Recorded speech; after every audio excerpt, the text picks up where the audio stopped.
काँग्रेस सोडणार असल्याची माहिती कुणालाही नव्हती असं प्रत्युत्तर अशोक चव्हाण यांनी राहुल गांधी यांना दिलंय। आमदारकी आणि पक्षाचा राजीनामा दिल्यानंतरच काँग्रेस सोडणार असल्याचं उघड झालं असंही त्यांनी म्हटलंय।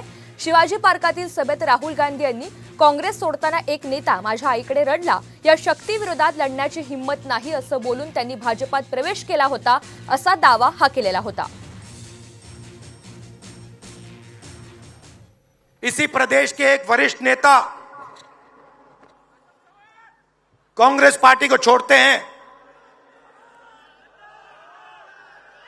और रो के कहते हैं, मेरी मां से रो के कहते हैं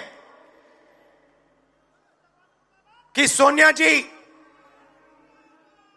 मुझे शर्म आ रही है,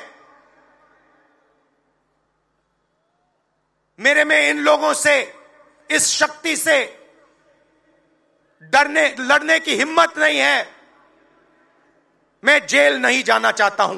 माझ्या पक्ष सोडण्याची माहिती कोणालाही नव्हती ही त्यातलं वास्तव आहे। मी ज्यावेळेस आमदारकीचा राजीनामा विधानसभेच्या अध्यक्षाकडे सुपूर्द केला त्याच वेळेस ही माहिती बाहेर पडली की मी आमदारकीचा राजीनामा दिला आणि त्यानंतर मी पक्षाचाही राजीनामा नंतर दिलेला आहे। तोपर्यंत ही माहिती कोणालाच नव्हती आणि त्यामुळे मी कोणी अगोदर त्यांना भेटून अशा प्रकारचं मी काही विधान केलं म्हटल्याचं जे काल नाव न घेता जे बोललं जातं ते माझ्या संदर्भातलं जर केलं असेल तर ते चुकीचं आहे।